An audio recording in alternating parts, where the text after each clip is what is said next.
नमस्कार दोस्तों, कैसे हो आप सब लोग। उम्मीद है आप सब अच्छे होंगे और अपनी लाइफ में आगे बढ़ रहे होंगे। सबसे पहले मैं आपका जील इमिग्रेशन कंसल्टेंसी में स्वागत करता हूं। हम जील इमिग्रेशन में आपकी वीजा जर्नी को स्मूथ और हैसल फ्री बनाने के लिए हमेशा आपके साथ हैं। आज का जो हमारा टॉपिक है वह बहुत ही इंपॉर्टेंट है, खासकर उन सभी लोगों के लिए जो अब्रॉड जाना चाहते हैं या जिनका वीजा प्रोसेस चल रहा है। दोस्तों, हम इंडिया में 5 मेन कॉन्सुलेट्स के बारे में बात करेंगे। ये कॉन्सुलेट्स मुंबई, दिल्ली, हैदराबाद, चेन्नई और कोलकाता में हैं। इन कॉन्सुलेट्स में से कहां पर ज्यादा रिजेक्शंस देखने को मिलते हैं? ये सवाल अक्सर बहुत लोग मुझसे पूछते हैं, खासकर वो लोग जो वीजा अप्लाई करने वाले होते हैं या जिनका पहले से वीजा प्रोसेस चल रहा होता है। कुछ लोग ये सवाल करते हैं कि सर, मुंबई और दिल्ली में ज्यादा रिजेक्शंस क्यों होते हैं?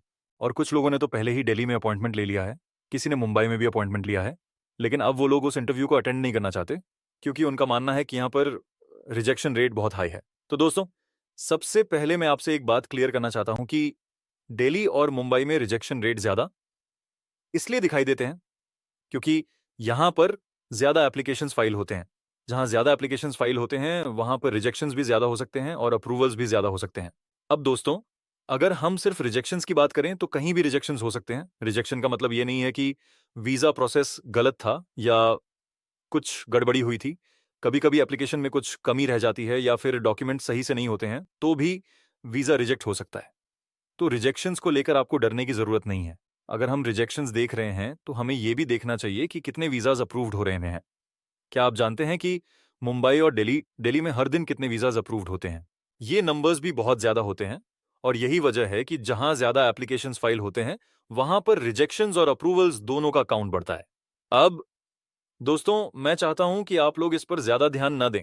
ये जो रूमर्स होते हैं ना, ये मार्केट में बहुत जल्दी फैल जाते हैं कि मुंबई में इस समय ज्यादा रिजेक्शंस हो रहा है, दिल्ली में इस समय ज्यादा रिजेक्शंस हो रहा है, मुंबई में this time visa rejection high है। ये सब अफवाहें होती हैं जो सिर्फ लोगों को कंफ्यूज करती हैं।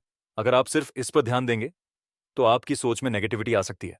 जब आपकी सोच नेगेटिव होगी तो आप खुद को सही से प्रिपेयर नहीं कर पाएंगे और फिर इंटरव्यू के टाइम जो आपका कॉन्फिडेंस होता है वह भी डाउटफुल हो सकता है। इसलिए मैं आपसे कहता हूं कि इन रूमर्स पर बिल्कुल ध्यान ना दें। आपको सिर्फ अपनी प्रिपरेशन पे फोकस करना है और पूरी तरह से कॉन्फिडेंट रहना है।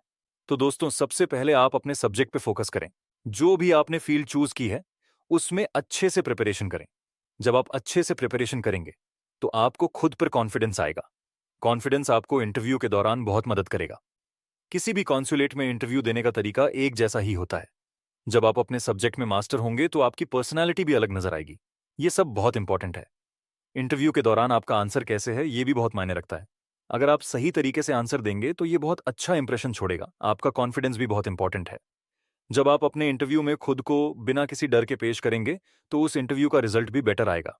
तो ये एक क्योर्ड तरीका है। आप जैसे जैसे प्रिपरेशन करेंगे वैसे वैसे आपका कॉन्फिडेंस बढ़ेगा और जब आप इंटरव्यू में बैठेंगे तो आप अपने सवालों का जवाब बहुत अच्छे तरीके से दे पाएंगे। अब दोस्तों, जो रूमर्स हैं उनका मतलब बिल्कुल नहीं है कि वो सच हैं। ये सिर्फ एक कंफ्यूजन है और जब तक हम इस कंफ्यूजन को दूर नहीं करेंगे तब तक हम खुद को सही से प्रिपेयर नहीं कर पाएंगे। इसलिए आपको सिर्फ अपने सब्जेक्ट में अच्छा होना है और जो पूरा फोकस इस पर रखना है कि इंटरव्यू के वक्त आप अपना बेस्ट दे सकें। तो इस सब के लिए दोस्तों, सबसे जरूरी है कि आप अपने डॉक्यूमेंट्स को अच्छे से चेक करें। जितना अच्छा आपका डॉक्यूमेंटेशन होगा उतना ही आपकी प्रेजेंटेशन में भी इंप्रूवमेंट होगा। इस सब के साथ आपको सिर्फ खुद पर विश्वास रखना है और अपनी पूरी प्रिपरेशन के साथ इंटरव्यू में जाना है। जैसे ही आप इंटरव्यू में जाएंगे अपनी पूरी प्रेजेंटेशन सही से दीजिए। अगर आप अपनी रियल स्टोरी और हाईलाइट को इंटरव्यू में सही से प्रेजेंट करेंगे तो वह आपके पक्ष में जाएगा। हर कॉन्सुलेट में जाने का तरीका एक जैसा ही होता है, इसलिए आपको यह सोचना नहीं है कि कहां रिजेक्शंस हो रहे हैं और कहां अप्रूवल। अब दोस्तों, एक और बात ध्यान में रखने वाली है कि कभी भी अपने मन में नेगेटिव थिंकिंग न रखें। कभी भी ये ना सोचें कि किसी खास कॉन्सुलेट में ज्यादा रिजेक्शंस हो रहे हैं तो वहां पर आपका वीजा भी रिजेक्टेड हो जाएगा। ऐसा कुछ नहीं होता। अगर आप अपना काम सही से करेंगे तो आपका वीजा अप्रूव्ड होगा ही होगा। तो ये सारी बातों को ध्यान में रखते हुए आपको बस खुद पर फोकस करना है और अपनी प्रिपरेशन पर काम करना है। तो दोस्तों, आज की जो जानकारी मैंने आप तक पहुंचाई है वह बहुत इंपॉर्टेंट थी। फिर मिलेंगे किसी और न्यू इन्फॉर्मेशन के साथ। तब तक के लिए गुड बाय, टेक केयर, जय हिंद।